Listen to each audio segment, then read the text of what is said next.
ஆந்திர நாட்டில் ஒரு அரசர் இருந்தார். அந்த அரசர்கிட்ட ஒரு அமைச்சர் இருந்தார்.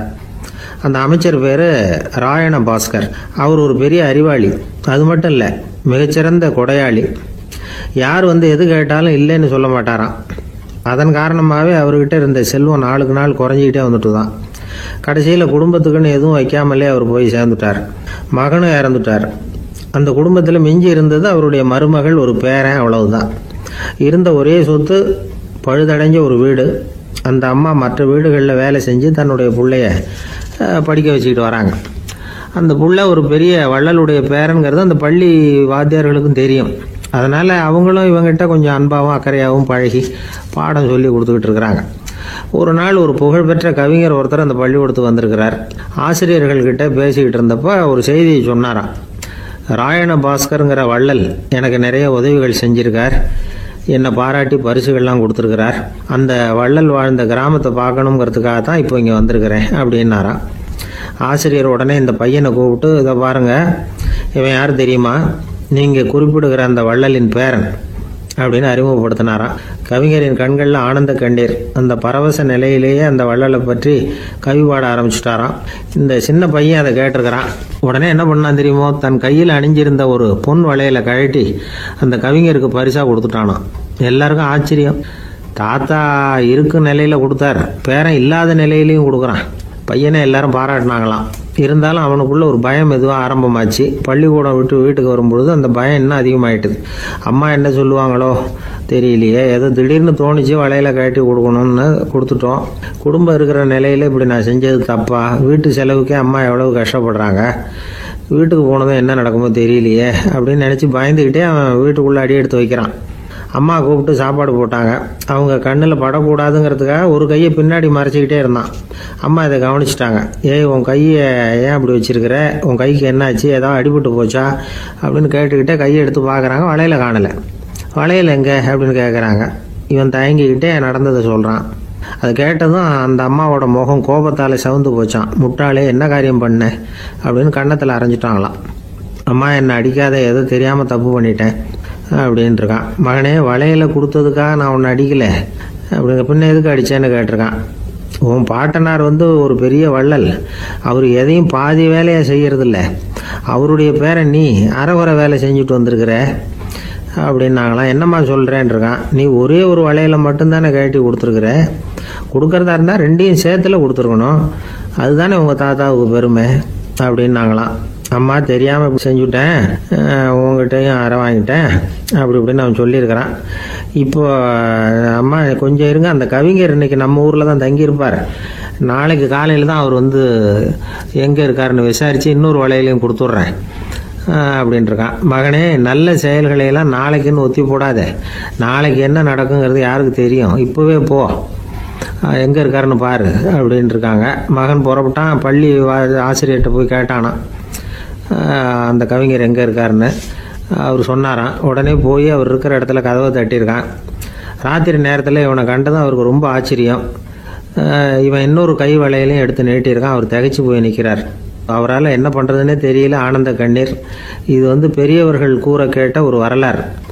இன்னைக்கு இப்படிப்பட்டவங்களை பார்க்க முடியுமா? வறுமை வள்ளல் தன்மையை ஒன்று செய்து விடாதுங்கிறதுக்கு இது ஒரு உதாரணம். ஒருத்தன் இன்னொருத்தனை பார்த்து கேட்டானா, எங்கள் தாத்தா உங்கள் தாத்தாவுக்கு 100 ரூபா கடன் கொடுத்துருக்கிறார், அதை எப்போ திருப்பி கொடுக்க போகிறேன்னு. கவலைப்படாத, எங்கள் பேரன் அதை உங்கள் பேரன்ட்ட திருப்பி கொடுத்துருவான் அப்படின்னு நானா அவன்.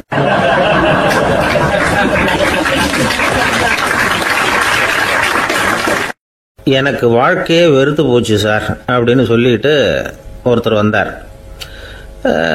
கொஞ்ச நேரம் பேசினதுக்கு அப்புறம் அவர் அப்படி சொல்லியிருந்தா அதில் ஒரு அர்த்தம் இருந்திருக்கும். வர்றதுக்கு முன்னாடியே வாழ்க்கை வெறுத்து போச்சுன்னு சொல்லிட்டு வர்றார். என்ன சார் விஷயம்னு விசாரித்தோம். எங்கள் வீட்டில் தினம் 3 வேளையும் ஒரே மாதிரி சாப்பாடு சார், வித்தியாசமே கிடையாது. இப்படியே 3 மாதமாக சாப்பிட்டுக்கிட்டு இருக்கிறேன். அதை விட பட்டினி கிடந்து செத்துடலாம்னு தோணுது அப்படின்னார். ஒரு பெரியவர் சொன்ன தத்துவத்தை சொல்கிறதுக்கு ஆள் கிடைக்காம தவிச்சுக்கிட்டு இருந்தோம். இப்போ ஒருத்தர் கிடைச்சிட்டார். விட்டுலாமா? உடனே அவரை உட்கார வச்சு சொல்ல ஆரம்பிச்சிட்டோம். அதாவது நாம் அனுபவிக்கிற உணர்வுகளில் களிப்பு, மகிழ்வு, ஆனந்தம், இது 3க்கும் ஒன்றுக்கு ஒன்று வித்தியாசம் உண்டு. மேம்போக்காக பார்க்கறதுக்கு இது 3 ஒன்று மாதிரி தோணும். ஆனால் அது அப்படி இல்லை. களிப்புங்கிறது உடம்பை பொறுத்தது, மகிழ்வுங்கிறது மனசை பொறுத்தது, ஆனந்தம்ங்கிறது ஆன்மாவை பொறுத்தது. இப்படி இந்த 3 வகையான அந்த சுவைப்புகளின் தன்மையும் வேற வேற. இப்போ முதல்ல களிப்புங்கிறத எடுத்துக்குவோம். நம்ம புலன்களுக்கு களிப்பை தரக்கூடிய பொருள்களுக்கு சில விசேஷ குணம் உண்டு. அது எப்படின்னா, சீக்கிரமே சலிப்பை உண்டு பண்ணும். ஒருத்தர் அந்த பொருளை எடுத்துக்கிட்டா அது இன்னொருத்தருக்கு குறைஞ்சிரும். உணவு, உடை இதெல்லாம் களிப்பை தரக்கூடிய பொருள்கள். இப்போ உதாரணத்துக்கு, ஒரு சாப்பாட்டு மேசையில் ஒரு பாத்திரத்தில் 10 இட்லி இருக்குது. அதில் ஒரு 2 இட்லியை நம்ம தட்டில் எடுத்து வச்சு சாப்பிட்றோம். நாம் சாப்பிட்ட அந்த இட்லி நிச்சயமாக எதிரில் உட்காந்துருக்கிறவருக்கு இல்லை, அவருக்கு உபயோகப்படாது. நாம் சாப்பிட்ட அதே இட்லியை அவரும் சாப்பிட முடியாது, அவர் வேற தான் எடுத்து வச்சுக்கணும். அது மாதிரி நாம் ஒரு சட்டையை எடுத்து போட்டுக்கிறோம், அதே சட்டையை அதே நேரத்தில் இன்னொருத்தர் போட்டுக்க முடியாது. புலன்களுக்கு களிப்பை தரக்கூடிய இது மாதிரி பொருள்கள்லாம் முதல் தடவை நமக்கு கொடுக்குற களிப்பை 2வது தடவையும் கொடுக்காது, 3வது தடவை இன்னும் குறையும், கடைசியில் வெறுப்பாக மாறிடும். ஒவ்வொன்றா இட்லியை தொடர்ந்து சாப்பிட்றோம்னு வச்சுக்கோங்க, முதல் இட்லி தரக்கூடிய சுவையை 30வது இட்லி தராது. முதல் தடவை புது சட்டையை போட்டுக்கிறப்போ நமக்கு இருக்கிற களிப்பு அதே சட்டையை 100வது தடவையாக போட்டுக்கிறோம்னு வைங்க, அப்போ இருக்குமா? இருக்காது. இதுதான் களிப்பு. அதாவது சீக்கிரமே சலிப்பை தரக்கூடியது. ஒருத்தர் எடுத்துக்கிட்டால் இன்னொருத்தருக்கு குறைஞ்சி போகக்கூடியது. ஆனால் மகிழ்ச்சிங்கிறது அப்படி இல்லை. ஒருத்தர் அனுபவிக்கிறதுனால இன்னொருத்தருக்கு குறைஞ்சி போகாது. இப்போ காலையில் சூரியன் உதயம் ஆகிறத பார்த்து சந்தோஷப்படுறோம், அதையே இன்னொருத்தரும் பார்த்து சந்தோஷப்படலாம். ஒரு நல்ல சங்கீதத்தை கேட்குறோம், ஒரு அழகான ஓவியத்தை ரசிக்கிறோம், நீங்கள் ரசிக்கிற அதே நேரத்தில் இன்னொருத்தரும் அதை ரசிக்கலாம். அதனால் அது குறைஞ்சி போகிறதில்ல. இது மகிழ்வு. ஆனால் ஒன்று, ஒரே பாடலை திரும்ப திரும்ப கேட்டுக்கிட்டு இருந்தால் கடைசியில் அலுப்பு தட்டும். அதாவது மகிழ்வுங்கிறது எப்படின்னா, மற்றவங்களோட பகிர்ந்து கொள்றதுனால குறையாது. ஆனால் ஒரே பொருள் மீண்டும் மீண்டும் அனுபவிப்பை தர்றப்போ முதல்ல மகிழ்வு அதிகரித்து அதுக்கப்புறம் அது மங்கி மறைஞ்சு போயிடும். இதுதான் அந்த மகிழ்வுங்கிறதுக்கு இலக்கணம். சரி, இப்போ 3வதாக சுகம் தரக்கூடிய ஆனந்தம்ங்கிறது எப்படின்னா, இது நமக்கு உள்ளே இருந்து சுரக்கிறது. மனசு சலனங்கள்லேருந்து விடுபடுறப்போ இந்த ஆனந்தம் நமக்கு கிடைக்கும். இது நிலையான சுகம், ஆத்ம சுகம்.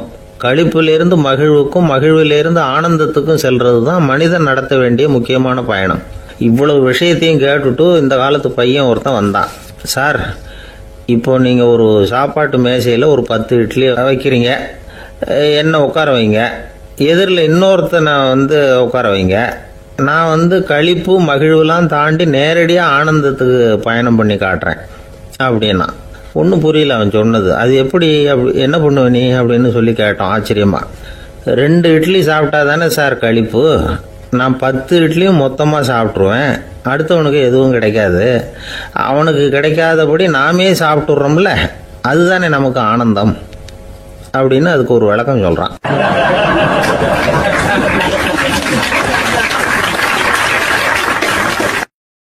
துஷ்டரை கண்டால் தூர விலகு, இப்படி ஒரு பழமொழி உண்டு. எதுக்காக இப்படி சொல்லி வச்சாங்க? துஷ்டன் ஏதாவது தொந்தரவு கொடுப்பான், அதனால அவனை கண்டா பயந்துக்கிட்டு ஓடி ஒளிஞ்சுக்கோ அப்படின்னா இதுக்கு அர்த்தம் அப்படி இல்லை. ஒரு துஷ்டன் கிட்ட நெருங்கி போறோம்னு வச்சுக்கோங்க, அவன் நமக்கு கெடுதலான ஆலோசனைகள் எதையும் சொல்லலாம், அல்லது அவன் தீய உணர்வுகள் உள்ளவனா இருக்கலாம், அல்லது தீய செயல்கள் செய்யக்கூடியவனா இருக்கலாம், அல்லது தீய நட்புனால அவன் ஏற்கனவே கெட்டு போனவனா கூட இருக்கலாம். இப்படிப்பட்டவனை நெருங்கி போனா அவனோட பாதிப்பு நமக்கும் வந்துடும். அதனால விலகி போ அப்படின்னு சொல்றாங்க. இதையே கொஞ்சம் விவரமா இப்ப பார்ப்போமே. இப்ப இந்த துஷ்டர்களை 4 வகையா பிரிக்கிறாங்க. இந்த 4 வகைக்கும் உதாரணம் வேணும்னா வேற எங்கேயும் போக வேண்டியதில்லை, மகாபாரதத்தை பார்த்தாவே போதும். அதுல இந்த 4 வகையான தீயோரும் வர்றாங்க. முதல் வகைக்கு உதாரணம் சகுனி. இவன் மனசுல எப்பவும் தீய எண்ணங்கள் தான் நிறைஞ்சி இருக்கும், கனவுல கூட தீய ஆலோசனைகள். யாராவது ஒருத்தர் நல்லபடியா வாழ்ந்தா அதை இவனால சகிச்சிக்க முடியாது. இப்படிப்பட்டவனோட நெருங்கிய தொடர்பு துரியோதனனுக்கு கிடைச்சது. துரியோதனன் எப்படின்னா, அவன் ஏற்கனவே தீய காரியங்கள் செய்யறதுக்கு தயங்காதவன்.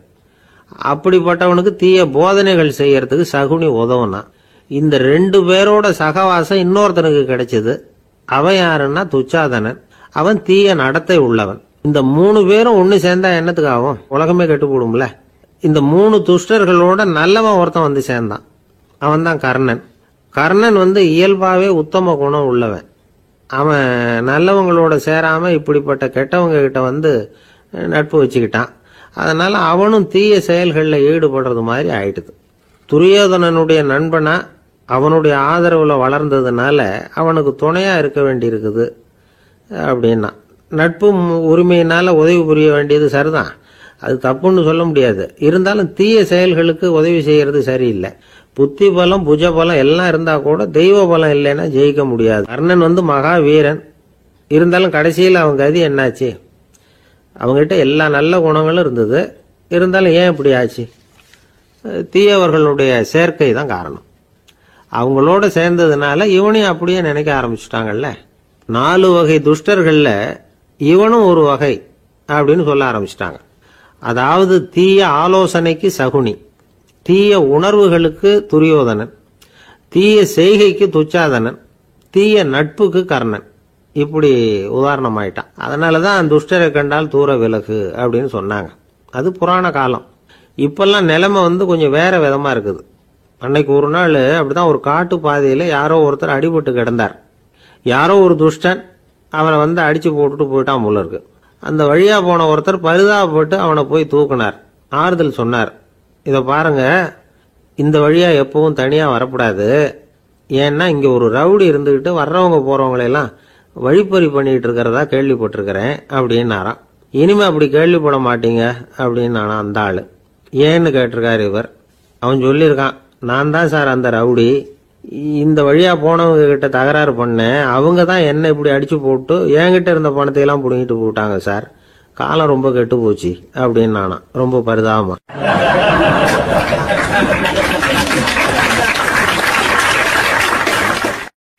இன்றைக்கு பல பேர் உயில் எழுதி வைக்கிறாங்கல்ல. இந்த உயில்னா என்ன? அதாவது ஒரு நபர் தனக்கு பின்னாடி தன்னுடைய சொத்துக்கள் யாருக்கு போய் சேரணும்னு நினைக்கிறாரோ அந்த நினைப்பை சட்டப்படி உறுதிப்படுத்துறது தான் உயில். சரி, உயிலை யார் எழுதலாம்? 18 வயசு பூர்த்தியான யாரும் உயில் மூலமா சொத்துக்களை விநியோகிக்கலாம். கண் பார்வை இல்லாதவங்க, காது கேளாதவங்க, வாய் பேச முடியாதவங்க, இவங்கெல்லாம் கூட உயில் எழுதி வைக்கலாம். புத்தி சுவாதீனம் இல்லாதவங்க கூட சில சமயம் புத்தி தெளிவா இருந்தா உயில் எழுதலாமா. குடிபோதையில் இருக்கிறவங்க, தாங்கள் என்ன செய்யறோங்கிறது தெளிவா அறிய முடியாதவங்க, நோய் நொடியில் இருக்கிறவங்க, இவங்கெல்லாம் உயில் எழுத முடியாது. ஒருத்தரை நிர்பந்தப்படுத்தி ஏமாத்தி அல்லது சுய நினைவில்லாத ஒருத்தர்கிட்ட எழுதி வாங்கி வைக்கிற உயில் செல்லாது. உயிலை இந்த முறையில தான், இந்த படிவத்தில் தான் எழுதணும்னு சட்டத்தில் விதி எதுவும் கிடையாது. இதுக்கு முத்திரை கட்டணமும் கிடையாது. உயிலை வெற்று காகிதத்தில் எழுதலாம். அச்சடிக்கணும், டைப் அடிக்கணுங்கிற அவசியம் கூட இல்லை. கையாலேயே கூட எழுதலாம். எழுதி இருக்கிறது புரியணும், அவ்வளவுதான். குறைந்தபட்சம் 2 சாட்சிகளை வச்சுக்கிட்டு உயில் எழுதுறவர் அதில் கையெழுத்து போடணும். கையெழுத்து போட தெரியாதுன்னா இடது கை பெருவிரல் ரேகை வைக்கலாம். உயில் சாசனத்துக்கு சாட்சிகள் கையெழுத்து இல்லைன்னாலும் அது செல்லாது.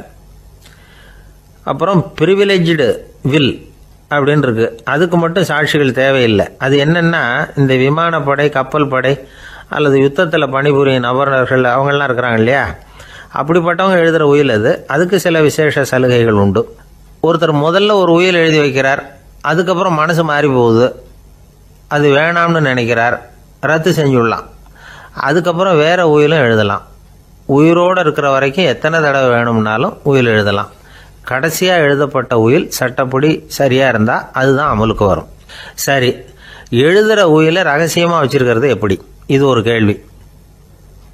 இதுக்கு என்ன செய்யணும்னா, ஒருத்தர் உயிலை எழுதினதுக்கு அப்புறம் அவர் தானாவோ அல்லது அங்கீகரிக்கப்பட்ட முகவர் மூலமாகவோ, அதாவது ஒரு ஏஜென்ட் மூலமாகவோ, ஒரு கவரில் போட்டு சீல் வச்சு கவர் மேலே தன்னுடைய பெயரை எழுதி அல்லது அந்த ஏஜென்ட் பெயரை எழுதி கவர் மேலே என்ன அடக்கம் செய்யப்பட்டிருக்கு, உள்ள என்ன இருக்குது அப்படிங்கிற விவரம்லாம் எழுதி சார் பதிவாளர்கிட்ட ஒப்படைக்கலாம்.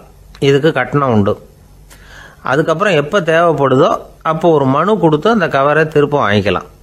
இப்போ எழுதுகிற உயில இவ்வளவு நாளுக்குள்ளே பதிவு செய்யணுங்கிற கால வரையறை உண்டா அப்படின்னு ஒரு கேள்வி வரலாம் இல்லையா? எப்போ வேணும்னாலும் பதிவு செய்யலாம். நம்மால் ஒருத்தர் ஒரு நாள் ரொம்ப அவசரமாக வந்தார். இந்த உயில் எழுதுறது சம்பந்தமாக பூரா விவரமாக எனக்கு உடனே தெரியணும்னார். நான் உடனே அவரை வக்கீல் ஒருத்தர்கிட்ட அழைச்சிட்டு போனேன். இவர் அவர்கிட்ட எல்லா விவரமும் கேட்டு தெரிஞ்சுக்கிட்டார். ரொம்ப தேங்க்ஸ்ன்னு சொல்லிவிட்டு 2 பேரும் வெளியில் வந்தோம். அதுக்கப்புறம் இவர்கிட்ட கேட்டேன், ஆமாம் இவ்வளவு விவரமாக கேட்குறீங்களே, உங்களுக்கு எத்தனை பிள்ளைங்க சார் அப்படின்னு கேட்டேன். 6 பேர் சார் அப்படின்னார். சரி, இருக்கிற சொத்து எவ்வளவுன்னு கேட்டேன். அதை இனிமே தான் சம்பாதிக்க போகிறேன் அப்படின்னார்.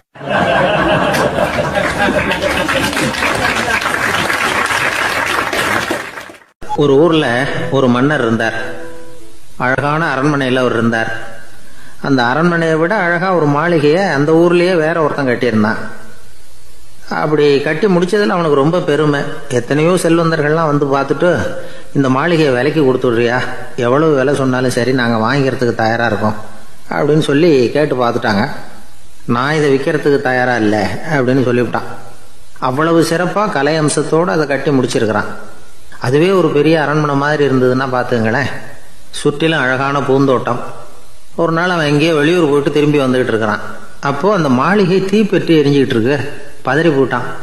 விலைக்கு கேட்டவங்க யாராவது இதை செஞ்சுருக்கணும், இல்லைன்னா மன்னரே செய்த சதியே என்னவோ, இப்படிலாம் அவனுக்கு சந்தேகம். ஒரு மூலையில் உட்காந்து அழ ஆரம்பிச்சிட்டான். அந்த சமயத்தில் அவனுடைய மகன் அங்கே ஓடி வந்தான். அப்பா அழாதீங்க, இதை நான் நேற்று ராத்திரியே நம்ம ஊர் மன்னருக்கு விற்றுட்டேன். இதை கட்டி முடிக்க நமக்கு எவ்வளவு செலவாச்சோ அதை போல் 3 மடங்கு விலைக்கு விற்றுட்டேன். கவலைப்படாதீங்க, இதை விட அழகான மாளிகையை நாம் புதுசாக கட்டிக்கலாம்னா. இதை கேட்டதும் அழுதுகிட்டு இருந்தவன் அழுகையை நிறுத்தினான். சிரிக்க ஆரம்பிச்சுட்டான். இதே இடத்த நான் வந்து மன்னர்கிட்ட இருந்து விலைக்கு வாங்குவேன், இதை விட அழகான மாளிகையை கட்டுவேன் அப்படின்னு சுற்றி நின்று எல்லார்கிட்டையும் சொல்லிக்கிட்டு இருந்தான். இந்த சமயத்தில் அவனோட இளைய மகன் ஓடி வந்தான். அப்பா, அண்ணன் சொன்னதெல்லாம் சரிதான், மன்னர்கிட்ட விலை பேசினதெல்லாம் உண்மைதான், ஆனால் விற்றது பேச்சு அளவில் தான். இனிமே தான் பத்திரம் வாங்கணும், எழுதணும், நீங்கள் கையெழுத்து போடணும், பதிவு பண்ணணும், மன்னர்கிட்ட பணம் வாங்கணும். அதுக்காகத்தான் உங்களை எதிர்பார்த்துக்கிட்டு இருந்தோம். அதுக்குள்ளே இப்படி ஆயிட்டுதுன்னா. இப்போ சிரிச்சுக்கிட்டு இருந்தவன் சிரிப்பை நிறுத்தினான். மறுபடியும் குழந்தை மாதிரி அழ ஆரம்பிச்சுட்டான். இது ஒரு சம்பவம். இதிலிருந்து என்ன தெரியுது? அந்த அழகான மாளிகை தன்னுடையது அப்படின்னு நினைக்கும் பொழுது அவனுக்கு அழுகை வந்தது. அது தன்னுடையது இல்லை அப்படின்னு நினைக்கிற போது சிரிப்பு வந்தது. மறுபடியும் அது தன்னுடையது தான் அப்படிங்கிற உணர்வு வரும்பொழுது அழுகை. எது எதிலிருந்து நீ நீங்கி இருக்கிறாயோ அது அதிலிருந்து உனக்கு துன்பம் இல்லை அப்படிங்கிறார் திருவள்ளுவர். இந்த உடம்பு என்னுடையதில்லை அப்படிங்கிற உணர்வு வந்துட்டா அது ஒரு பெரிய நிலை. அந்த நிலை வரணும். எல்லாத்தையும் பயன்படுத்திக்கலாம், ஆனால் பற்றில் விழுந்துடக்கூடாது. உலகத்தில் இருங்கள், ஆனால் உலகத்தவராக இருக்காதீர்கள். உலகிற்குள் இருங்கள், உலகம் உங்களுக்குள் வந்துவிட அனுமதிக்காதீர்கள். விலகி இருங்கள், விழித்திருங்கள், மௌனமாய் பார்த்திருங்கள் அப்படிங்கிறது சான்றோர் கருத்து. செய்ய வேண்டிய கடமையிலிருந்து விலகி இருக்கிறவர்கள் நம்மகிட்ட நிறைய பேர் உண்டு. அப்படிப்பட்ட ஒருத்தர் டாக்டர் கிட்ட போனார். டாக்டர், நான் ஒரு கவர்மெண்ட் ஆஃபீஸில் வேலை பார்க்குறேன், எனக்கு ஒரே அசதியாக இருக்குது, என்னை சோதிச்சு பாருங்க, ஆலோசனை சொல்லுங்க ஏதாவதுன்னார். டாக்டர் அவரை பரிசோதனை பண்ணி பார்த்துட்டு சொன்னார், இதோ பாரு, உனக்கு இப்போ தேவைப்படுறது முழு ஓய்வு. நீ எவ்வளவு சீக்கிரமா ஆபீஸுக்கு போறியோ அவ்வளவுக்கு உனக்கு நல்லது அப்படின்னாராம்.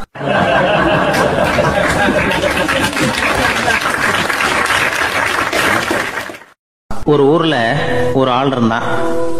கற்பனையிலேயே காலத்தை கடத்திக்கிட்டு இருந்தான். ஒரு நாள் ஒரு மரத்தடியில் உட்காந்துருந்தான். அவனுக்கு பசிக்கிற மாதிரி தெரிஞ்சுது. உடனே கற்பனையிலேயே சாப்பிட ஆரம்பிச்சிட்டான். அதாவது எதிரில் இலை போட்டு சாப்பாடு போடப்பட்டிருக்கிறதாகவும் அதை இவன் சாப்பிட்றதாகவும் நினச்சிக்கிட்டு கையை மட்டும் வாய்க்கும் தரைக்குமா அப்படியும் இப்படியும் கொண்டுகிட்டு போய் பாவனை பண்ணிக்கிட்டே இருக்கிறான். தூரத்தில் இருந்து பார்க்குறவங்களுக்கு இவன் ஏதோ பலமான விருந்து சாப்பிட்டுக்கிட்டு இருக்கிறான் அப்படின்னு தான் தோணும். அது மாதிரியே பண்ணிக்கிட்டு இருந்தான். அந்த வழியாக ஒரு சன்னியாசி வந்துக்கிட்டு இருந்தார். இவனை பார்த்தார். என்ன இவன் இப்படி பண்ணிகிட்டு இருக்கிறானே அப்படின்னு நினச்சாரு. கொஞ்ச நேரம் அவனையே உத்து பார்த்துக்கிட்டு இருந்தார். இவரை பார்த்ததும் அவன் இன்னமும் சுவாரஸ்யமாக சாப்பிட ஆரம்பிச்சிட்டான். அப்பப்பா, என்ன இது, இந்த குழம்பு இவ்வளவு காரமாக இருக்கு, என்னுடைய நாக்கே எரிஞ்சு போடும் போல இருக்கு அப்படின்னு சொல்லிட்டு பக்கத்தில் ஒரு குவளையை எடுத்து தண்ணி குடிக்கிறது மாதிரி பாவனை பண்ணுறான். அப்பாடா இப்போ கொஞ்சம் பரவாயில்ல அப்படின்னு சொல்லிட்டு குவளையை கீழே வைக்கிறது மாதிரி ஒரு பாவனை பண்ணுறான். சன்னியாசி பார்த்தார். என்னப்பா சாப்பாட்டில் காரம் அதிகமோ அப்படின்னார். ஆமாம் சுவாமி, ஞாபகம் மறதியில் கொஞ்சம் மிளகாய் அதிகமாக சேர்த்துக்கிட்டேன் அப்படின்னா. சரி சாப்பிடு அப்படின்னு சொல்லிட்டார். அவன் சாப்பிட்டு முடிக்கிற வரைக்கும் பொறுமையாக உட்காந்துருந்தார். அவன் அப்பாடா அப்படின்னு சொல்லிட்டு மறுபடியும் தண்ணியை எடுத்து குடித்தான். எல்லாம் கற்பனையிலேயே. அதுக்கப்புறம் சன்னியாசி பேச ஆரம்பித்தார். இதை பாருப்பா, உன்னுடைய கற்பனையை நான் மெச்சுறேன்.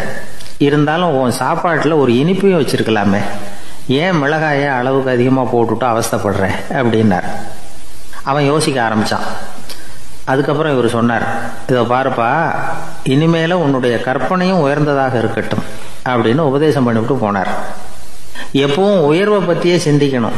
உயர்வு கிடைக்கலன்னா கூட அப்படி சிந்திக்கிறத நிறுத்தப்படாது அப்படிங்கிறார் திருவள்ளுவர். உள்ளுவது எல்லாம் உயர் உள்ளல், மற்ற அது தள்ளினும் தள்ளாமை நேர்த்து. ஊக்கம் இல்லாமல் உலகத்தில் வாழ்ந்து பிரயோஜனம் இல்லை.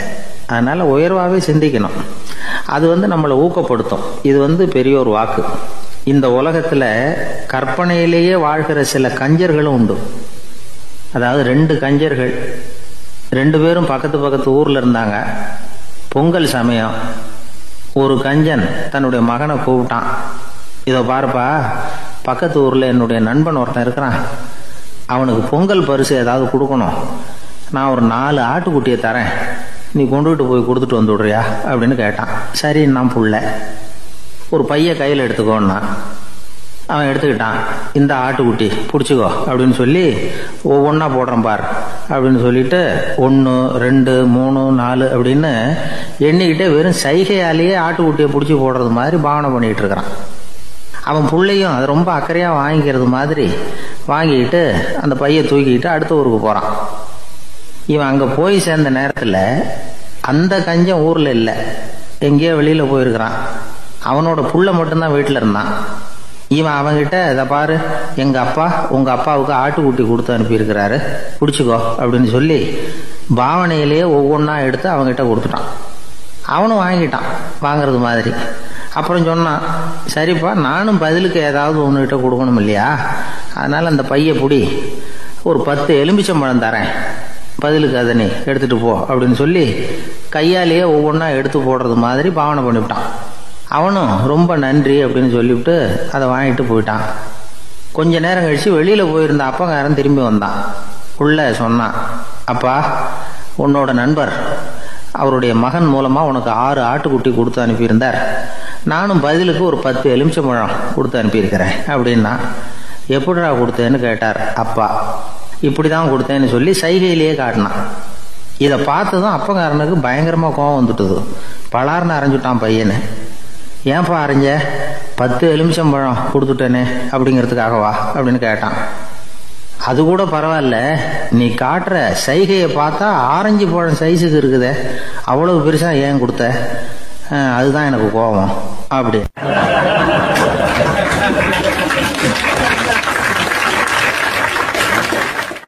ஒரு நண்பர் யாருக்கோ ஃபோன் பண்ணிகிட்டு இருந்தார். அவர் பேசி முடித்ததும் நான் அவரை பார்த்து, இப்போ ஃபோன் பண்ணிங்களே, அந்த ஃபோன் நம்பர் என்ன அப்படின்னு கேட்டேன். அவர் தலையை சொரிஞ்சுக்கிட்டார், ஞாபகம் வரலன்னார். சரி சார், அதை விடுங்க, உங்கள் மனைவி பேர் என்ன அப்படின்னு கேட்டேன். மாலதின்னார். என்ன சார் இது வேடிக்கை, கொஞ்ச நேரத்துக்கு முன்னாடி பேசின ஃபோன் நம்பர் மறந்து போச்சு. எப்போவோ கல்யாணம் பண்ணிக்கிட்ட மனைவி பேர் மறக்கலை, அதை கரெக்டாக சொல்லிவிட்டீங்களே அப்படின்னு கேட்டேன். அவர் என்ன ஒரு மாதிரியாக பார்த்தார். அவர் அப்படி என்னை பார்த்ததில் ஒன்றும் தப்பு இல்லை, ஏன்னா நாம் எல்லாருமே அப்படித்தானே. ஒரு குறிப்பிட்ட காரியத்துக்காக தொலைபேசியில் ஒருத்தட்ட பேசுகிறோம், அதுக்கப்புறம் அந்த எண் நமக்கு அனாவசியம், அதனால் மறந்துடுறோம். இதுக்கு பேர் தான் தற்காலிக ஞாபகம். ஆனால் மனைவி பேரை மறந்துட முடியுமா? முடியாது. அது அவசியமான ஒன்று. அடிக்கடி அந்த பேரை உபயோகப்படுத்துகிறோம், அதனாலேயும் அது முக்கியங்கிறதுனாலேயும் அதை மறக்கறதில்ல. இதுக்கு பேர் நிரந்தர ஞாபகம். சரி, இந்த தற்காலிக ஞாபகம், நிரந்தர ஞாபகம், இது 2 ஞாபக அளவுகளையும் கட்டுப்படுத்துறது எது அப்படின்னா மூளைக்குள்ளே நடக்கிற மின்சார நடவடிக்கைகள் தான். தற்காலிக ஞாபகம் ஒரு மின்னல் மாதிரி தோன்றி மறையுது. நிரந்தர ஞாபகம் ஒரு படிவம் போல மூளையில் படிஞ்சுடுது. ஒரு சம்பவத்தின் பல பிரதிகள் மூளையில் பல்வேறு பகுதிகளிலேயும் படிகிறதுனால ஒன்று மறைஞ்சாலும் மறந்தாலும் இன்னொன்று மறையறதில்லை. இப்படிப்பட்ட நிலைமையில தான் இந்த தொண்டையில் இருக்கு, வாயில் வரமாட்டேங்குது சார் அப்படிமா. ஒருத்தருக்கு எந்த துறையில் ஆர்வமும் ஈடுபாடும் அதிகமோ அது சம்பந்தமான ஞாபக சக்தி அதிகமாக இருக்கும். தொழிலை விரும்புகிற ஒரு டெலிஃபோன் ஆப்ரேட்டருக்கு எண்கள்லாம் நல்ல ஞாபகம் இருக்கும். அது மாதிரி கவிஞர்களுக்கு வார்த்தைகள் நல்ல ஞாபகத்தில் இருக்கும். இது ஒரு பக்கம் இருந்தாலும் ஒரு மூளை எண்களை விட எழுத்துக்களை விட படங்களை ரொம்ப சுலபமாக ஞாபகத்தில் வச்சுக்குது. புரிஞ்சுக்கிற தன்மை, அனுபவம், புத்தி கூர்மை இது கூடி குறையிறத பொறுத்து ஞாபக சக்தியும் ஏறும் இறங்கும். இப்போ உதாரணத்துக்கு ஒரு பையனுக்கு படித்தது எதுவும் ஞாபகத்தில் இல்லைன்னா அவன் அதை சரியாக புரிஞ்சுக்கலைன்னு அர்த்தம். இந்த மறதிங்கிறது எந்த சமயத்தில் ஒரு பிரச்சனை ஆகுது தெரியுமா? உங்களுக்கு வேண்டியப்பட்ட ஒருத்தரை ஞாயிற்றுக்கிழமை சாயந்தரம் சரியாக 5 மணிக்கு கடற்கரைக்கு வர சொல்லிவிட்டு அந்த நேரத்தை மறந்துவிட்டா அது பரவாயில்ல, வர சொன்னதையே மறந்துவிட்டா தான் நிலைமை மோசம்னு அர்த்தம். இப்படி இருந்தால் இது சிகிச்சை எடுத்துக்க வேண்டிய நிலைமைங்கிறத புரிஞ்சுக்கணும். ஆமாம், இதுக்கும் மருந்து இருக்குது. ஆனால் மூளை குறிப்பிட்ட அளவுக்கும் கீழே இயங்குறப்போ இன்னொன்று சொல்லுவாங்க, இந்த நியூரோ டிரான்ஸ்மிட்டர் அப்படின்னு சொல்லுவாங்க. அப்படிங்கிற மூளை ரசாயனம் ரொம்பவும் குறைஞ்சி போகிறப்போ மட்டும்தான் உபயோகப்படும். டாக்டர் என்ன சொல்கிறாங்க தெரியுமா? மூளையை பொறுத்த வரைக்கும் அதில் ஞாபக சக்தி அதிகமாக உள்ள மூளை, மறதி உள்ள மூளை அப்படின்னு ஒன்றும் கிடையாது அப்படிங்கிறாங்க. நினைவு வச்சுக்கிறதுக்கு பயிற்சி அளிக்கப்பட்ட மூளை, பயிற்சியற்ற மூளை அப்படின்னு வேணும்னா சொல்லலாம் அப்படின்னு சொல்கிறாங்க. அதனால் நம்ம ஞாபக சக்திங்கிறது நம்மக்கிட்ட இருக்கிற பயிற்சி, முயற்சி இதை பொறுத்து தான் அமையும். ஒருத்தர் ஒரு பென்சிலை எங்கேயோ வச்சுக்கிட்டு தேடிக்கிட்டு இருந்தார். அப்புறம் என்னமோ தீவிரமாக யோசனை பண்ணி அதை ஞாபகப்படுத்தி பார்த்துக்கிட்டு இருந்தாராம். எதிரில் உட்காந்துருந்தவர் சொன்னார், பென்சிலை தானே தேடிக்கிட்டு இருக்கீங்க, அது உங்கள் வலது காதில் இருக்குது சார் அப்படின்னாராம் அவர். இதுக்கு அவர் சொல்லியிருக்காரு, பென்சிலை வலது காதில் தான் வச்சுருக்கேங்கிறது எனக்கு நல்லா ஞாபகம் இருக்குது, ஆனால் எது வலது காதுங்கிறது தான் மறந்து போச்சு அப்படின்னாராம். அவர் அதை தான் யோசிச்சுட்டு இருந்திருக்கிறார்.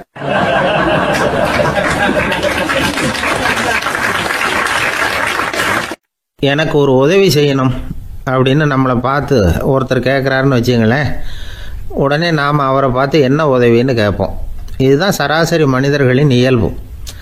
ஆனால் ஒருத்தர் எனக்கு ஒரு உதவி செய்யணும் அப்படின்னு கேட்ட உடனே என்ன உதவின்னு கூட கேட்காம சரி செய்கிறேன் அப்படின்னு ஒத்துக்கிறது இருக்கு பாருங்கள், அது கொஞ்சம் அபூர்வம். அந்த காலத்தில் ஒருத்தர் இருந்தார். அவர் எப்படி தெரியுமா? உதவி கேட்குறவங்க நல்லவங்களா கெட்டவங்களா அப்படின்னு கூட பார்க்கல, தனக்கு நன்மையா தீமையா அப்படின்னு கூட பார்க்கல, உதவி செய்கிறேன்னு புறப்பட்டு விட்டார். அவர் யார் தெரியுமா? அவர் தான் நல சக்கரவர்த்தி. அவர் மாதிரி நாமும் உதவி கேட்குறவங்களுக்கு உடனே உதவி செய்கிறதுக்கு தயாராக இருக்கணும் அப்படின்னு சொன்னார் ஒரு ஆன்மீக பேச்சாளர். நல சரித்திரத்தை அவர் சொல்லிக்கிட்டு இருந்தார். இந்திரன், அக்னி, வருணன், யமன் இவங்க 4 பேரும் நலனை பார்த்து எங்களுக்கு நீ உதவி செய்யணும், எங்களுக்காக நீ தூது போகணும் அப்படின்னு கேட்குறாங்க.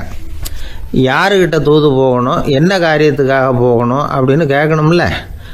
நலன் அப்படி கேட்கவே இல்லை, உடனே சரின்னு ஒத்துக்கிறான். அதுக்கப்புறம் அவங்க விவரம் சொல்கிறாங்க, என்ன உதவி, யாருக்கிட்ட தூது போகணும் அப்படிங்கிற விவரத்தை சொல்கிறாங்க. நலனுக்கும் அப்புறம்தான் புரியுது, எந்த தமயந்தியை இவன் காதலிச்சானோ, எந்த தமயந்தின் சுயமரத்துக்காக இவன் போய்கிட்டு இருக்கிறானோ அந்த தமயந்தியை பார்த்து தங்களுக்காக அவகிட்ட வாதாடணும், பேசணும், தங்களில் ஒருத்தரை கல்யாணம் பண்ணிக்கும்படியாக கேட்கணும் அப்படின்னு அவங்க 4 பேரும் நலன்கிட்ட கேட்குறாங்க.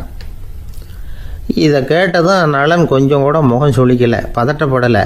நேராக தமயந்தி கிட்ட போகிறான். இந்திரன், அக்னி, வருணன், யமன் இவங்களோட சிறப்புகளை எடுத்து சொல்கிறான். இவங்களில் ஒருத்தரை கல்யாணம் பண்ணிக்கலாம் அப்படின்னு சொல்லி கேட்டுக்கிறான். ஆனால் இதுக்கு தமயந்தி சம்மதிக்கலை. சுயம்பரம் நடக்குது, அவள் நலனை தேர்ந்தெடுக்கிறாள். அந்த 4 பேரும் நலனுக்கு நிறைய வரங்கள்லாம் கொடுக்குறாங்க. அதுக்கப்புறம் இப்படி போகுது கதை. இதில் நாம் கவனிக்க வேண்டியது என்னென்னா, உதவின்னு கேட்ட உடனே என்ன உதவின்னு கேட்காம சரி செய்கிறேன்னு சொன்னான் பாருங்கள், அதை கொஞ்சம் சிந்திக்கணும். செய்கிறேன்னு ஒத்துக்கிட்டதுக்கு அப்புறம் அது என்ன உதவின்னு தெரிஞ்சும் முகம் சுளிக்காமல் அதை செஞ்சான் பாருங்கள், அதையும் கொஞ்சம் சிந்திக்கணும். நம்மால் ஒருத்தர் ஒரு நண்பனை தேடி போனால் எனக்கு ஒரு உதவின்னா சரி சொல்லுன்னா, இப்போ உங்ககிட்ட 2 கார் இருந்தால் என்ன பண்ணுவேன்னா உடனே அதில் ஒன்று உங்ககிட்ட கொடுத்துருவேன்னா, அவன் உங்ககிட்ட 2 பங்களா இருந்தால் என்ன பண்ணுவேன்னா அதில் ஒன்று உங்ககிட்ட கொடுத்துருவேன்னா, உங்ககிட்ட 2 பேனா இருந்தால் என்ன பண்ணுவேன்னா அதில் ஒரு பேனாவே உங்ககிட்ட கொடுக்க மாட்டேன்னா அவன். ஏன்டா அப்படி சொல்கிறேன்னா, ஏன்னா இப்போ நிஜமாவே என்கிட்ட 2 பேனா இருக்குது, அதனால் அப்படி சொல்கிறேன் அப்படின்னு நானா அவன்.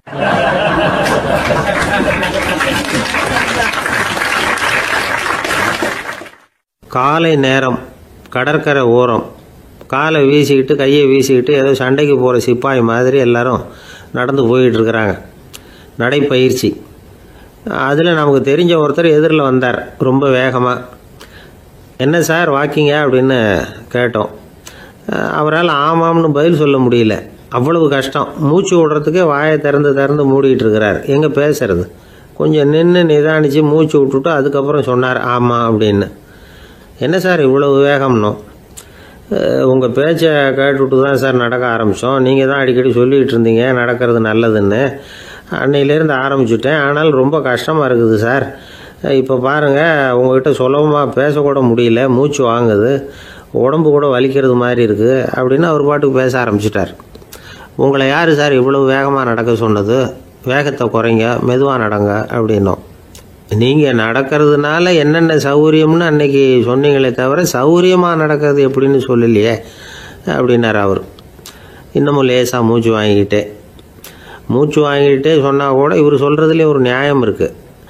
அதனால் இந்த நடைப்பயிற்சி பண்ணுறவங்க கவனிக்க வேண்டிய சில முக்கியமான குறிப்புகள் இருக்குது. அது என்னென்னங்கிறத அவங்க தெரிஞ்சுக்கணும்.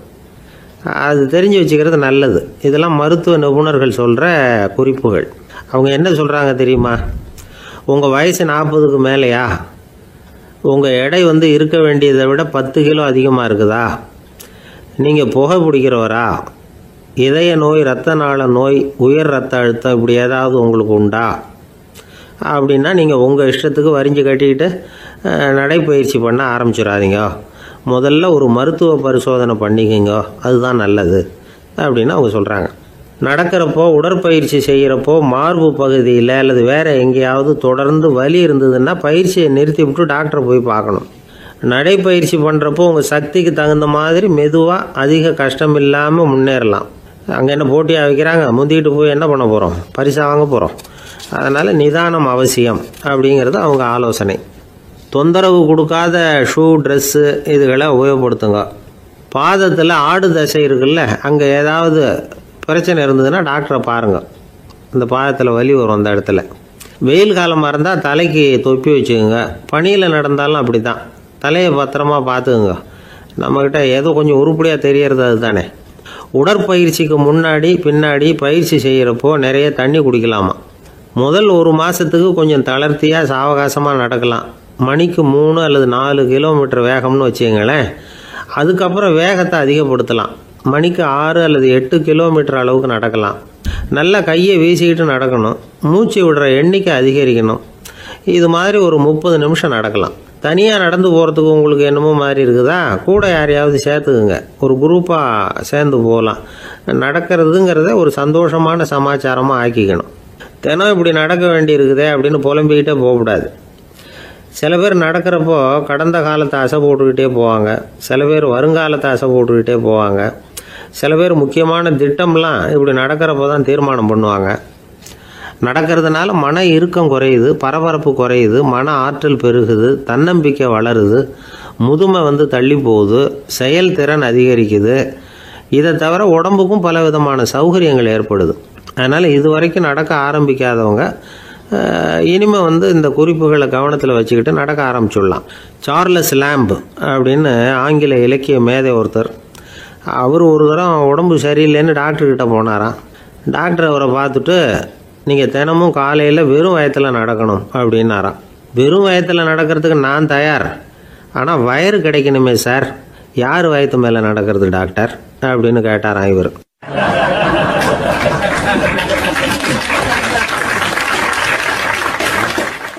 ஒரு ஊரில் ஒரு மன்னன் இருந்தான், கொடுங்கோல் மன்னன். நிறைய தொந்தரவு பண்ணிக்கிட்டு இருந்தான். அவன் ஒரு தடவை என்ன பண்ணான் தெரியுமா? ஒரு தப்பும் பண்ணாத ஒரு இளைஞனை பிடிச்சி ஜெயிலில் அடைச்சுட்டான். அந்த பையனோட சொந்தக்காரங்கள்லாம் ராஜா கிட்ட போனாங்க. அவன் ஒரு தவறும் பண்ணலை, அவனை விடுதலை பண்ணுங்க அப்படின்னு கெஞ்சி கேட்டுக்கிட்டாங்க. மன்னன் யோசனை பண்ணான். அந்த இளைஞனை கூப்பிட்டுக்கிட்டு வர சொன்னான். அவனை கொண்டாந்து ராஜா முன்னாடி நிறுத்தினாங்க. இதை பாருப்பா, உன்னை நான் விடுதலை பண்ணுவேன், ஆனால் ஒரு கண்டிஷன். அந்த நிபந்தனையை நீ நிறைவேற்றினா உனக்கு விடுதலை அப்படின்னா மன்னன். சரின்னு ஒத்துக்கிட்டான் பையன். மன்னன் கண்டிஷன் என்னங்கிறத சொன்னான். உங்ககிட்ட ஒரு செம்மறி ஆட்டை கொடுக்க போகிறேன். 1 மாதத்துக்கு அதுக்கு தேவையான தீனியையும் கொடுக்க போகிறேன். ஒரு மாதம் கழித்து அந்த ஆட்டை வந்து எடை போட்டு பார்ப்பேன். அந்த ஆட்டின் எடை கொஞ்சம் கூட கூடி இருக்கக்கூடாது. எடை கூடி இருந்தால் உனக்கு விடுதலை கிடையாது. என்ன சொல்கிற அப்படின்னா பையனுக்கு ஒன்றும் புரியல, பயமாக போயிட்டுது. குழம்பிக்கிட்டே நின்றுக்கிட்டு இருக்கிறான். சரி, ஒரு நாள் டைம் தரேன், நல்லா யோசனை பண்ணி பார்த்துட்டு நாளைக்கு உன் முடிவை சொல்லு அப்படின்னா மன்னன். பையன் கவலையோடு வெளியில் வந்தான். அங்கே ஒரு பெரியவர் நின்றுக்கிட்டு இருந்தார். அவர்கிட்ட விஷயத்தை சொன்னான். அந்த பெரியவர் இந்த பையனுக்கு காதோட காதாக ஒரு வழியை சொல்லி கொடுத்தார். அதை கேட்டதும் பையன் மறுபடியும் மன்னன் முன்னாடி வந்து நின்னா, உங்கள் நிபந்தனையை ஏற்றுக்கிறேன்னு சொன்னான். மன்னன் வந்து ஒரு ஆட்டுக்குட்டியையும் அதுக்கு ஒரு மாதத்துக்கு தேவைப்படுற தீவனத்தையும் கொடுக்கும்படியாக உத்தரவு போட்டான். கொடுத்தாங்க, ஓடிட்டு போயிட்டான். ஒரு மாதம் தினமும் தவறாமல் அந்த தீவனத்தை ஆட்டுக்குட்டிக்கு போட்டுக்கிட்டு இருக்கிறான். ஒரு மாதம் கழித்து அந்த ஆட்டை வந்து அரண்மனைக்கு ஓட்டிகிட்டு போனான். மன்னன் அதை எடை போட்டு பார்க்குறான். எடை கூடவே இல்லை, அப்படியே தான் இருக்குது. உடனே போட்ட நிபந்தனைப்படி அந்த இளைஞனை வந்து விடுதலை பண்ணிவிட்டான். சரி, ஆட்டுக்கு எடை கூடாமல் இருக்கிறதுக்கு அந்த பெரியவர் சொல்லி கொடுத்த யோசனை என்ன அப்படின்னா, அது வேற ஒன்றும் இல்லை. அந்த ஆட்டுக்கு எதிரில் அது கண்ணில் படுற மாதிரி ஒரு ஓநாயை கட்டி போட சொன்னார். அவ்வளவுதான். ஆட்டுக்கு ஓநாய்ங்கிறது பிறவி பகை. ஓநாயை பார்த்தா ஆடு நடுங்க ஆரம்பிச்சிரும், அவ்வளவு பயம். தினமும் அந்த ஆடு பயந்துக்கிட்டே தேனி சாப்பிட்டுது, எடை கூடல. அதுதான் ரகசியம். இது வந்து சின்ன பிள்ளைங்களுக்கான ஒரு கதை. இதிலிருந்து தெரிஞ்சுக்க வேண்டிய உண்மை என்னன்னா, நாமெல்லாம் சாப்பிட்றப்ப மனசும் உடம்பும் அமைதியாக இருக்கணும். அப்போதான் அது உடம்புல ஒட்டும். அவசரத்துலையும் பயத்துலையும் சாப்பிட்டா அது சரியா ஜீரணமாகாது. இன்னொரு ராஜா இருந்தார். அவரும் ஒரு இளைஞனை ஜெயிலில் அடைச்சி விட்டார். விடுதலை பண்ணணும்னா ஒரு கண்டிஷன்னார். என்னன்னு கேட்டான். ஒரு ஆட்டுக்குட்டியை அவன் முன்னாடி கொண்டாந்து நிறுத்துவேன், நீ அதுக்கிட்ட ஒரு கேள்வி கேட்கணும், அதுக்கு சரியான பதிலை சொல்லணும். அப்படி செஞ்சுட்டா உனக்கு விடுதலைன்னார். இளைஞன் யோசனை பண்ணி பார்த்தான். சரின்னு ஒத்துக்கிட்டான். அது பிரகாரமே ஆட்டுக்குட்டியை பதில் சொல்ல வச்சுட்டான். என்ன நடந்தது தெரியுமா? ஆட்டுக்குட்டியை கொண்டாந்து நிறுத்தினாங்க. இவன் மெதுவாக அதுக்கிட்ட போனான். அது காதுகிட்ட போய் ஏப்ரலுக்கு அடுத்த மாதம் என்ன மாதம்னு கேட்டான். அது உடனே மேன்னு கத்திச்சு. இவன் விடுதலை ஆயிட்டான்.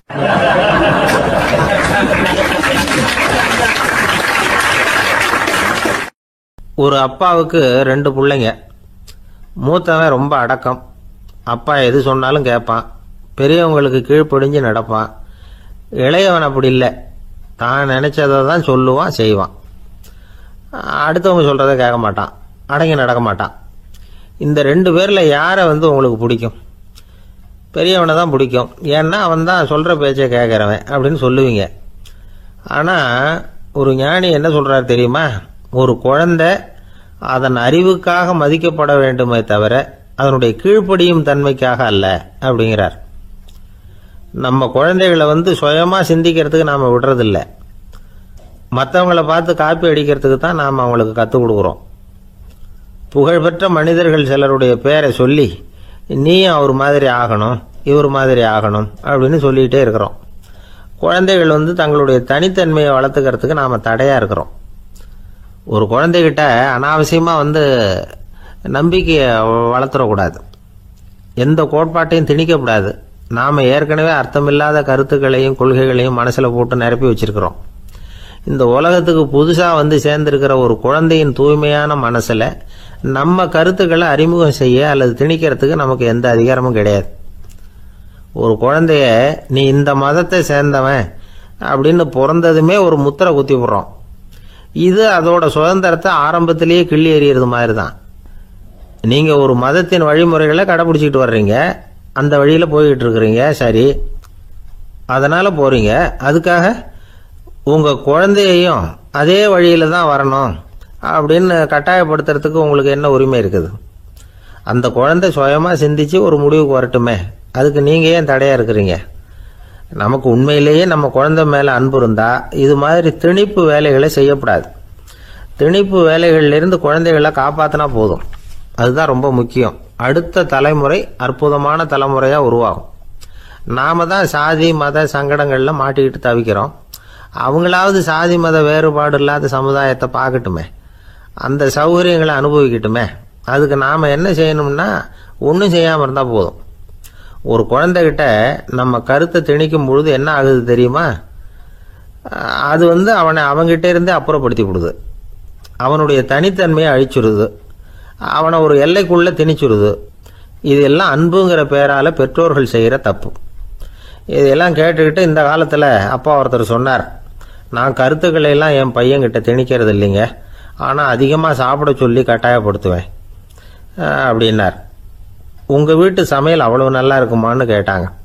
நல்லா இருந்தால் நான் ஏன் அவனை சாப்பிட சொல்லி கட்டாயப்படுத்த போகிறேன் அப்படின்னார்.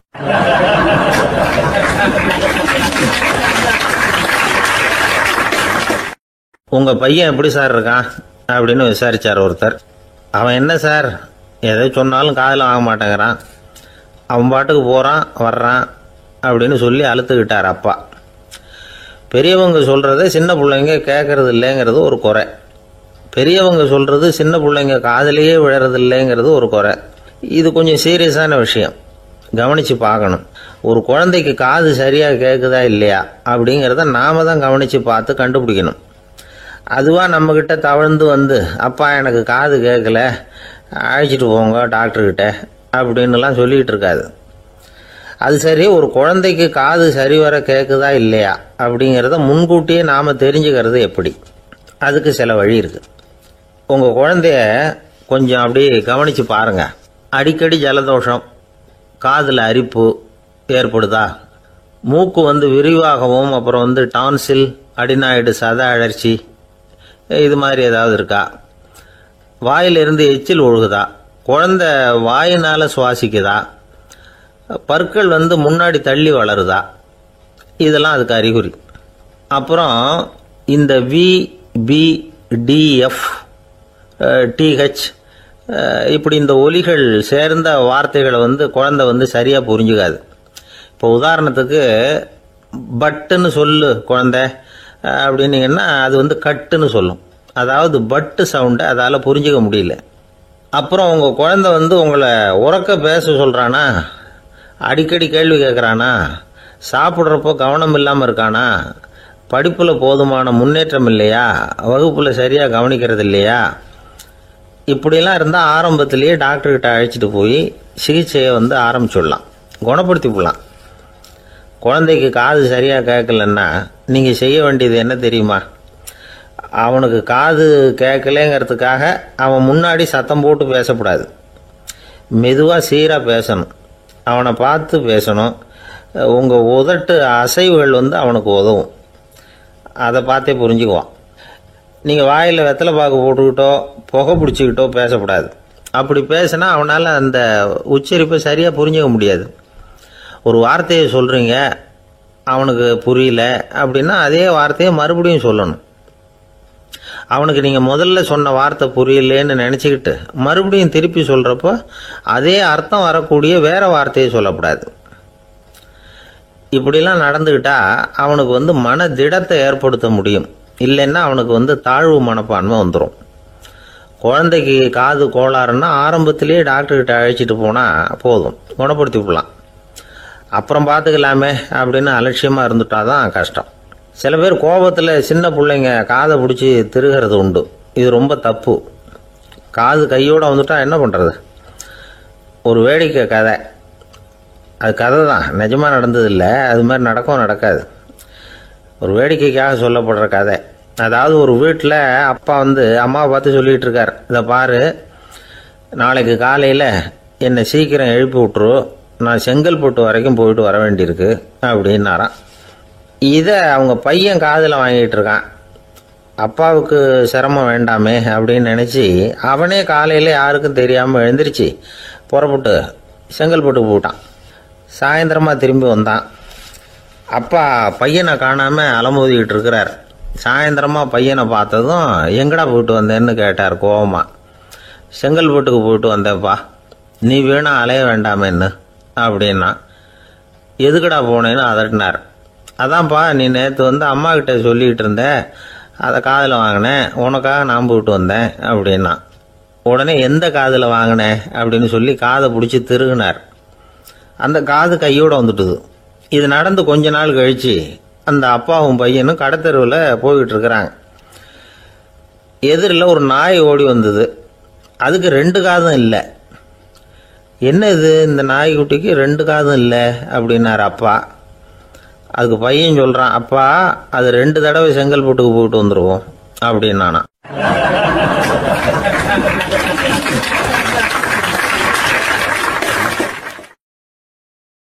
பிரிட்டிஷ் ஆட்சி நடந்துகிட்டு இருந்த காலம் 1920களின் கடைசி. அப்போ நடந்த ஒரு உண்மை நிகழ்ச்சி இது. ஒரு கல்யாண மாப்பிள்ளை ரயிலில் இறங்க போறார். அவரை வரவேற்க ஒரு ராஜ குடும்பமே காத்துக்கிட்டு இருக்குது. மங்களூர்லேருந்து இறங்குற அந்த மாப்பிள்ளை யார் தெரியுமா? ஒரு நாய். உண்மைதான், அந்த நாய்க்கு தான் கல்யாணம். சுதேசி சமஸ்தானத்து மன்னர்களில் ஒருத்தர் ஜூனாகட் மகாராஜா. அவரோட வளர்ப்பு நாய் ரோஷனாரா. அதுக்கு கல்யாணம் பண்ணி வைக்கணும்னு ஆசைப்பட்டார். மாப்பிள்ளை தேடினார். மங்களூர் மகாராஜாவோட வளர்ப்பு நாய் ஒன்று இருந்தது, பேரு பாபி. இது ரெண்டுக்கும் கல்யாணம் நடத்த முடிவு பண்ணார். திருமணத்துக்கு வேண்டிய எல்லா ஏற்பாடுகளையும் பண்ணுங்க அப்படின்னு உத்தரவு போட்டார். ஆயிரக்கணக்கான அழைப்புதழ்கள், பல சமஸ்தான மன்னர்கள், ஜமீன்தார்கள், பிரிட்டிஷ் அதிகாரிகள், பெரிய பணக்காரங்க, இப்படி நிறைய பேருக்கு அழைப்புதழ்கள் அனுப்பி வச்சாங்க. பத்திரிகையை பார்த்தவங்கெல்லாம் திகைச்சு போயிட்டாங்களாம். இருந்தாலும் என்ன பண்ணுறது, ராஜாவே அழைக்கிறார், போகாமல் இருக்க முடியுமா? அந்த சமயத்தில் நாட்டின் கவர்னர் ஜெனரலாக இருந்தவர் இர்வின் பிரபு. அவருக்கும் ஒரு பத்திரிகை போயிருக்குது. வாங்கி பார்த்ததும் அவருக்கு பயங்கர எரிச்சல். உடனே குப்பை தொட்டியில் போட்டுவிட்டாராம். மாட்சிமை தங்கிய பிரிட்டன் சக்கரவர்த்தியின் பிரதிநிதியான தன்னை கேவலம் ஒரு நாயின் திருமணத்துக்காக அழைக்கிறதா அப்படின்னு அவருக்கு ஆத்திரம். இருந்தாலும் கல்யாணம் பிரமாதமாக நடந்துதான். கல்யாணத்தன்னைக்கு பொண்ணுக்கு ஸ்பெஷல் குளியல், தண்ணீருக்கு பதிலாக வாசனை திரவியங்கள், பன்னீர், குளிச்சதுக்கு அப்புறம் அலங்காரம், வைர மாலை, முத்து மாலை, ஏகப்பட்ட அலங்காரம். மாப்பிள்ளையை அழைக்கிறதுக்கு ரயில்வே ஸ்டேஷனில் ராஜ குடும்பமே காத்துக்கிட்டு இருக்குது. அவங்களோட வளர்ப்பு நாய்கள் 250. அத்தனை நாய்களுக்கும் பட்டு துணி போத்தி இருக்குது. முத்து வடங்கள் அணிவிச்சிருக்கிறாங்க. எல்லாம் ராஜ நாய்கள். அதுகளையும் வீதியில் நடக்க விடலையாம். அதுகளை சுமந்துக்கிட்டு போக அலங்கரிக்கப்பட்ட யானைகள் காத்துக்கிட்டு இருக்குதான். மாப்பிள்ளைக்கு வரவேற்பு எப்படி தெரியுமா? அது நடந்து வர்ற பாதை பூரா ரத்தன கம்பளம் விரிச்சிருக்குது. 2 பக்கமும் ராஜாங்க அதிகாரிகள் கைகட்டி நிற்கிறாங்க. அரசு படை வீரர்கள் அணிவகுப்பு மரியாதை செலுத்துகிறாங்க. அந்த நாய் ராஜ மரியாதையோடு நடந்து வருது. நகையெல்லாம் போட்டுக்கிட்டு வருது. திருமண மண்டபத்துக்கு சேருது. அங்கே கல்யாணம் அமோகமாக நடக்குது. இந்த திருமணத்தை முன்னிட்டு அந்த ஜூனாகட் சமஸ்தானத்துக்கு 3 நாள் விடுமுறை வேற. கல்யாணத்துக்கு வந்திருந்தவங்களுக்கெல்லாம் ஏக தடபுடலாக விருந்து, நாட்டியம் எல்லாம் பிரமாதமாக நடந்துதான். இந்த கல்யாணத்தில் கலந்துக்க வந்திருந்த மற்ற சமஸ்தானத்து மன்னர்கள், திவான்கள், அரச குடும்பத்தினர், இப்படி அவங்க 700 பேராம். அவங்க போகிறதுக்காக விசேஷ ரயில்கள்லாம் வேற விட்டுருக்காங்க. கல்யாணம் முடிஞ்சதும் அந்த நாய் தம்பதிகளோட பெரிய பெரிய மன்னர்கள்லாம் ஒன்றா உட்காந்து சாப்பிட்டாங்களாம். ஏர் கண்டிஷன் அறையில் அந்த தம்பதிகள் கொஞ்ச காலம் வாழ்ந்துருக்கிறாங்க. கொஞ்ச நாளில் மாப்பிள்ளைக்கு மரியாதை குறைய ஆரம்பிச்சுட்டுது. வெளியில் துரத்தி விட்டாங்களாம். அந்த பெண் நாய் மட்டும் ராஜ போகங்களை அனுபவித்து வந்துதான். இந்த கல்யாணத்தை பார்த்துட்டு தொடர்ந்து மற்ற சமஸ்தானத்து மன்னர்களும் நாய் திருமணங்கள் நடத்த ஆரம்பிச்சுட்டாங்களாம். இது உண்மையில் நடந்திருக்குது. இப்படி அது இருக்கட்டும். இப்போ நம்ம கதைக்கு வருவோம்.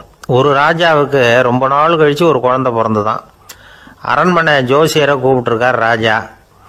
ஜோசியரே, என் மகன் வருங்காலத்தில் சிறந்த வாள் வீரனாக வரணும்னு ஆசைப்படுறேன். வருவானாங்கிறத கொஞ்சம் பார்த்து சொல்லுங்களேன் அப்படின்னாராம். ஜோசியர் சொன்னார், மன்னா, உங்கள் புள்ள வாள் வீரனாக வர்றது கஷ்டம். ஆனால் அவரும் உங்களை மாதிரியே நாய்க்குட்டிகள் பேரில் பிரியமாக இருப்பார். அதுகளுக்கு கல்யாணமும் பண்ணி வைப்பார் அப்படின்னாராம். அது எப்படி கண்டுபிடிச்சிங்க அப்படின்னு கேட்டிருக்கார் ராஜா. அரசே, உங்கள் பிள்ளைக்கு வாள் மேலே உள்ள பிரியத்தை காட்டிலும் நாய் மேலே உள்ள பிரியம் அதிகம்ங்கிறதுக்கான அறிகுறி இப்போவே தெரியுது. நல்லா கவனித்து பாருங்க. அவர் வாழ்னு கத்துறாரு அப்படின்னாரு. கவனித்து பார்த்துட்டு அப்படி எனக்கு காதில் விழலையே அப்படின்னாராம் மன்னர். அதனால தான் சொன்னேன், அவர் கத்துறது வாழ்னு கத்தலை, வள்ளுன்னு கத்திக்கிட்டு இருக்கார். அதனால தான் அப்படி சொன்னேன் அப்படின்னாராம் அரண்மனை ஜோசியர்.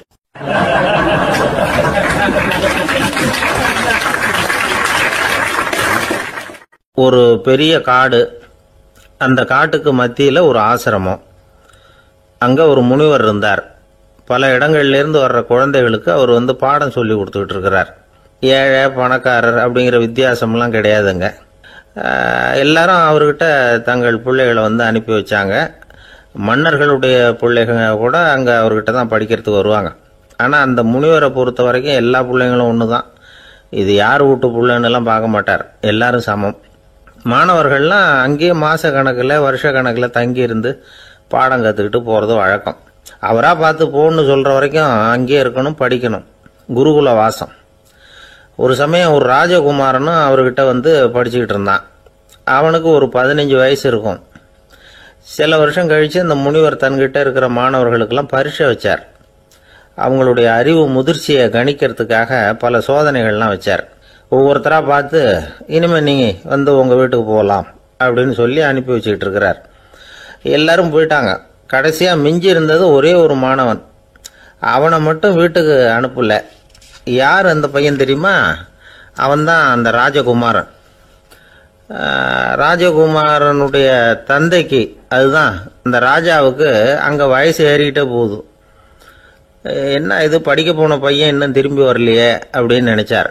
வந்துட்டா சீக்கிரமாக அவனுக்கு பட்டம் கட்டிவிட்டு நாம் விலகிக்கலாமே அப்படின்னு நினச்சாரு. கல்யாணம் வேற பண்ணி பார்க்கணும் பையனுக்கு. ஆனால் பையன் வர்ற வழியை காணும். ராஜா பார்த்தார். சரி, நேர்லேயே போய் என்னன்னு தெரிஞ்சுட்டு வந்துடுவோம் அப்படின்னு காட்டுக்கு புறப்பட்டார். அங்கே போய் முனிவரை பார்த்தார். முனிவர் வந்து இவரை அன்பாக வரவேற்று உட்கார வச்சார். அதுக்கப்புறம் ராஜா மெதுவா, எல்லாரையும் வீட்டுக்கு அனுப்பி வச்சுட்டீங்களாமே, ஏன் பிள்ளைய மட்டும் அப்படின்னு சொல்லி மெதுவாக இழுத்தார். முனிவர் வந்து இதுக்கு உடனே பதில் சொல்லலை. ராஜாவை கூப்பிட்டுட்டு போய் விருந்தினர் குடிசையில் தங்க வச்சார். அதுக்கப்புறம் சொன்னார், உங்கள் மகன் வந்து எல்லா பாடங்கள்லையும் முதலிடம் வாங்கியிருக்கான். இப்படி முதலாவதாக வர்ற மாணவனுக்கு நாங்கள் இன்னொரு தேர்வு வைக்கிறது வழக்கம். அதுலேயும் அவன் வந்து முதலாவதாக வந்துட்டான்னா அவன் ஒரு பெரிய வித்வான் அப்படிங்கிற கௌரவத்தை அடைஞ்சிருவான் அப்படின்னார். அதாவது முனிவர் அப்படி சொல்கிறார். அப்படி சொல்லிவிட்டு போயிட்டார் அவர். ராஜா அங்கேயே தங்கிட்டார். ராத்திரி படுத்து தூங்கினார். காலையில் எழுந்திரிச்சு அந்த குடிசைக்கு வெளியில் வந்தார் பல்லு விளக்கறதுக்காக. அந்த சமயத்தில் தூரத்தில் ஒருத்தன் ஒரு கையில் கோடாலியை வச்சுக்கிட்டு தலையில் ஒரு பெரிய விறகு கட்டை சுமந்துக்கிட்டு வந்துக்கிட்டு இருக்கிறது மாதிரி தெரிஞ்சது. யாராவது விறகு வெட்டியாக இருக்கும் அப்படின்னு நினைச்சார் ராஜா. கிட்ட வந்ததும் உத்து பார்க்குறாரு. பார்த்தா அது தன்னோட புள்ள. திகைச்சு போயிட்டார். என்ன இது, ஒரு ராஜகுமாரனை கூட இது மாதிரி வேலையெல்லாம் செய்ய சொல்கிறாங்களே அப்படின்னு நினைச்சார். ராஜகுமாரன் வந்து விறகு கட்டை கொண்டுகிட்டு போய் கொல்லை பக்கம் வச்சான். அந்த சமயம் முனிவர் அங்கே வந்தார். என்ன மகனே, விறகு வெட்டிட்டு வந்துட்டியா? சரி, இப்போ வந்து ஒரு துடைப்பத்தை எடுத்துக்கோ, விருந்தினர் குடிசையின் வாசல் பக்கத்தை கூட்டி பெருக்கி சுத்தம் பண்ணு போ அப்படின்னார். அப்படியே செய்கிறேன் குருவே அப்படின்னு சொல்லிவிட்டு போனான். சுத்தம் பண்ண ஆரம்பிச்சிட்டான். ராஜா பார்த்தார் இதை. உடனே ஓடியாந்தார். மகனே, என்ன காரியம் பண்ணுற? துடைப்பத்தை கீழே போடுனார். இப்போ அந்த ராஜகுமாரன் சொல்கிறான், தந்தையே, இது வந்து என்னுடைய குருதேவரோட உத்தரவு. இங்கே வந்து நான் ஒரு மாணவன். இங்கே அரசனும் ஒன்று தான், ஆண்டியும் ஒன்று தான். குருதேவர் சொல்கிறத மறுக்காமல் செய்கிறது தான் எங்கள் கடமை அப்படின்னா. இந்த சமயம் முனிவர் அங்கே வந்தார். இவனை வந்து முதுகில் தட்டி கொடுத்தார். அப்புறம் ராஜா கிட்ட சொன்னார், அரசே, உங்கள் புள்ள எங்கள் கடைசி தேர்வுலையும் வெற்றி பெற்றுட்டான். பணிவு தான் மாணவர்களின் மிக உயர்ந்த குணம். குருநாதர் சொல்றது மனசுக்கு பிடிக்கலன்னா கூட மறுக்காம செய்யணும். அப்படி செய்யறதுனால எதை செய்யலாம் எதை செய்யக்கூடாது அப்படிங்கிற விவேகம் அவங்களுக்கு வந்துடும். செய்யக்கூடாததை கூட பெரியவங்க சொல்லிவிட்டா செஞ்சுதான் ஆகணும் அப்படிங்கிற பணிவு அவங்களுக்கு வந்துடும். இந்த குணம் வந்துட்டுதுன்னா அவங்க எத்தனை கடினமான வேலையா இருந்தா கூட ரொம்ப சுலபமா செஞ்சு முடிச்சிருவாங்க.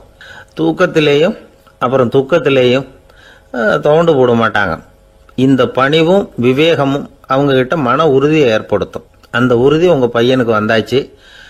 இனிமே அவனை நீங்க அழைச்சிட்டு போகலாம். அவன் நிச்சயமா பேரும் புகழும் பெறுவான் அப்படின்னாரு. ராஜா அவரை பார்த்து, குருதேவா, புரிஞ்சுக்கிட்டேன், என்னை மன்னிக்கணும் அப்படின்னாரு. அதுக்கப்புறம் மகனை அழைச்சிக்கிட்டு நாட்டுக்கு திரும்பி வந்துட்டார். இந்த கதையை இன்று ஒரு தகவலில் சொல்லுங்க சார், உங்கள் நிகழ்ச்சியில் சொல்லுங்க சார் அப்படின்னு சொல்லி மாணவர்கள் கேட்டால் பணிவாக இருக்கிறது எப்படி அப்படிங்கிறத புரிஞ்சுக்குவாங்க அப்படின்னு சொன்னார் ஒருத்தர். சரி சொல்லுவோம், அதுக்கு முன்னாடி நேர்லேயே ஒரு பையன்கிட்ட சொல்லி பார்க்கலாமே அப்படின்னு தோணுச்சு. உடனே ஒரு பையனை கூப்பிட்டோம். ஏன்பா, உங்கள் வாத்தியார் உனக்கு இது மாதிரி ஒரு பரீட்சை வச்சா என்ன பண்ணுவேன் அப்படின்னு கேட்டோம். நானும் அப்படி தான் சார் நடந்துக்குவேன், விறகு வெட்டுவேன், தொடப்பத்தினால கூட்டி சுத்தம் பண்ணுவேன், உடனே செஞ்சு முடிச்சிருவேன் சார் அப்படின்னா. பலே பரவாயில்லையே அப்படின்னோம்.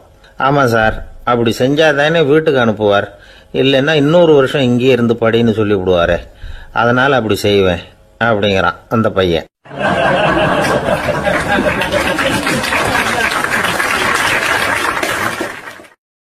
ஒரு ஊர், அந்த ஊருக்கு பேரு கொடையாளிப்பட்டி. அந்த பேருக்கு தகுந்த மாதிரி தான் அந்த ஊர் மக்களும். யார் வந்து என்ன கேட்டாலும் இல்லைன்னு சொல்லாம கொடுப்பாங்க. கொடையாளிகள் நிறைந்த ஊர். இனாமா மட்டும் இல்லை, கடனாவும் பணம் கொடுப்பாங்க. யாருக்காவது அவசரமா பணம் தேவைப்பட்டதுன்னு வச்சுக்கோங்க, அந்த ஊருக்கு போய் வாங்கிக்கலாம். பத்திரம் தேவையில்லை, சாட்சி தேவையில்லை, ஜாமீன் தேவையில்லை, எந்த உத்தரவாதமும் கேட்காம பணம் கொடுத்துருவாங்க. நம்மால் ஒருத்தனுக்கு பணம் தேவைப்பட்டது. சொந்த பந்தமெல்லாம் கேட்டு பார்த்தா யாரும் கொடுக்குற வழியா தெரியல. எல்லாரும் அவங்கவுங்க சௌரியத்தை பார்க்குறவங்க, அடுத்தவங்க சௌரியத்தை பற்றி கவலைப்படாதவங்க. இவன் எல்லாரையும் கேட்டு பார்த்துட்டு சோர்ந்து போய் உக்காந்துட்டான்.